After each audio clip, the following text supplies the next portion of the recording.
Hi, this is Jake. I'd like to tell you today about a brand new instructional DVD I've just finished producing. It has a running time of a full 2 hours, and it's called How to Arrange Any Song for Solo Guitar.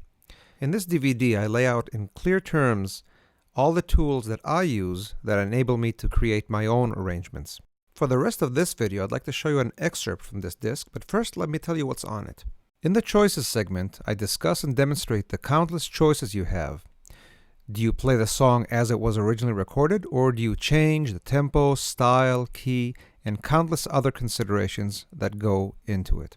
In the right hand segment, I discuss and demonstrate my own right hand technique and show you how with a few simple techniques you can really make your arrangement come alive rhythmically. The next segment is called Only Melody and Bass. This is a very unique and intuitive approach, and you'll be able to view a part of this segment in just a moment. The next segment is an in-depth study of harmony for the guitar. I discuss 4-note chords, 3-note chords, open and closed voicings, and the concept of playing in one key up and down the neck as well as in a position. The final segment is examples with tunes. These are not complete song transcriptions. Rather, I demonstrate how I use all the techniques that I've described in the previous segments to come up with these arrangements. To order your copy, simply send me an email or click more info just to the right of this video, and make sure to check out all the other titles that I have available for sale. Thanks for watching and enjoy the rest of this video.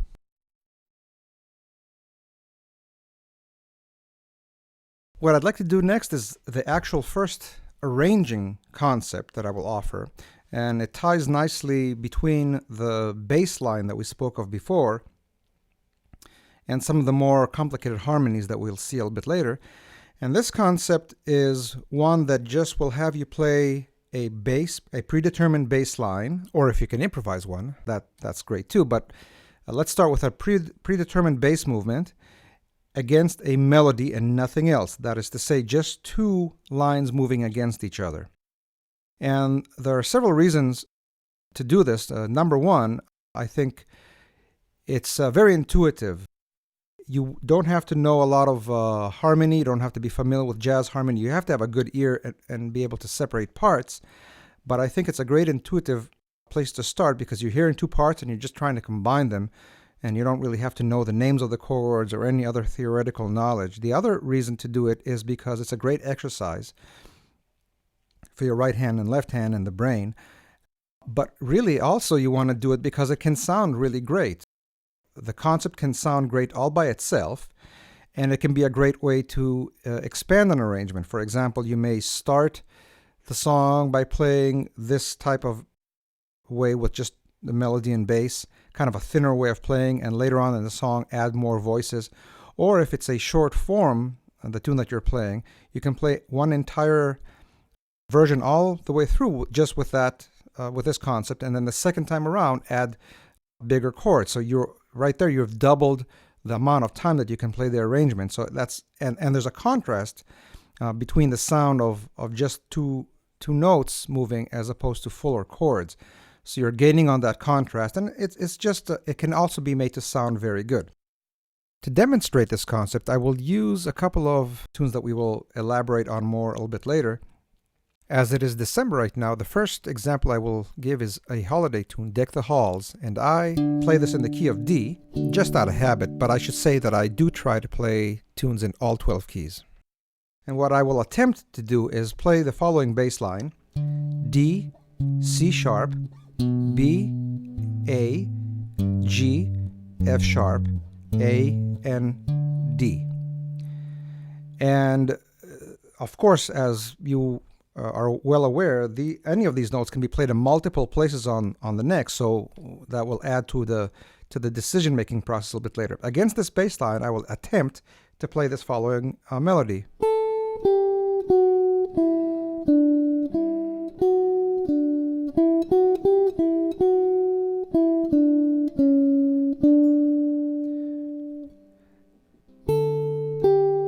Okay, let me stop right there.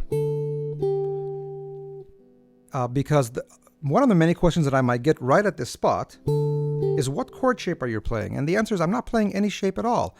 I'm just playing a D note here and an A note on top, and it just so happens that the most convenient and easy way to play it, aside from maybe an open D, which we of course can also try a little bit later, is just to put a finger here. That doesn't mean that this is a chord shape. So one of the things in solo guitar arranging is to get away of this idea of chord shapes. I don't think I play many chord shapes. I just play the notes that I'm aiming for, and whatever shape it might look like may or may not correspond to what is actually happening. So, okay, I'll stop right there. A and G, and of course the A can be played here and the G here, but the G can also be played on the first string. So what do? Well, you do both. Or, and the difference is that in this case, the notes are played on the same string, so they obviously cannot overlap. But if you are going for the effect of the two notes ringing together, which could be a very nice and pleasing sound, and often one that I use myself, then you can play the two notes on separate strings. In fact, what happens is that the ear will perceive, even though this is your first melody note and it is higher in pitch than this note, since the next note comes in later in time, even though it is lower in pitch, what will happen is that this A, which is now already starting to decay, will be perceived by the ear as the accompaniment of the second note. Okay, this would be the next stage. The F sharp and E played against the D sharp or the C sharp. Again, this can be done here or many other places. The whole song can be played in this area. Notice the difference here is that in this case I played the D on the 6th string 10th fret and the A and G now on one string, but now the next two notes, the F sharp and E, I played on two separate strings, as I've done here, which I was not able to do here. So maybe if I'm going for that kind of sound, maybe I can combine both. Maybe I'll do and continue the trend here. And all the way over here, in fact. So what did I do here? I let the two melody notes ring together, and these are ideas, by the way, that that are coming to me as I'm talking to you right now. Because when I play it on the gig, well, I play it in any way that comes to me, because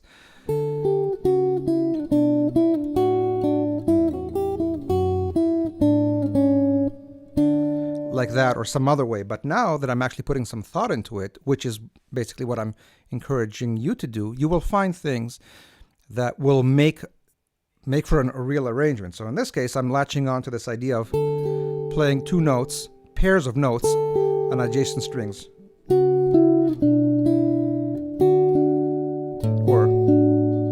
And that is just one way out of an infinite number of ways to do it. Of course, there's the open D string.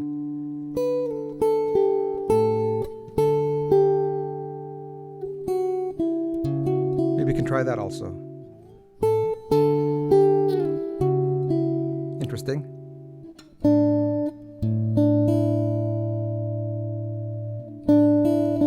With the open strings now.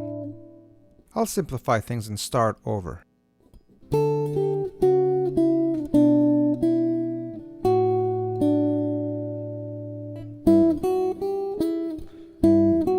Okay, decisions. Here's the G.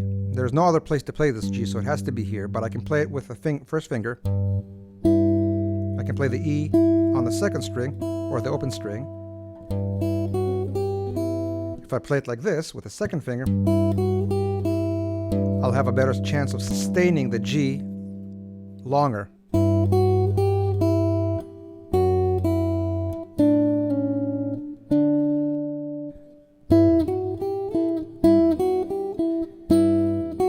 In this case, what I did was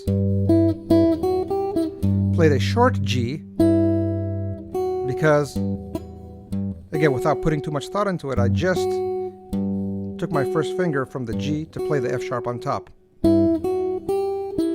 And that's okay too. In the flow of things, this will sound okay.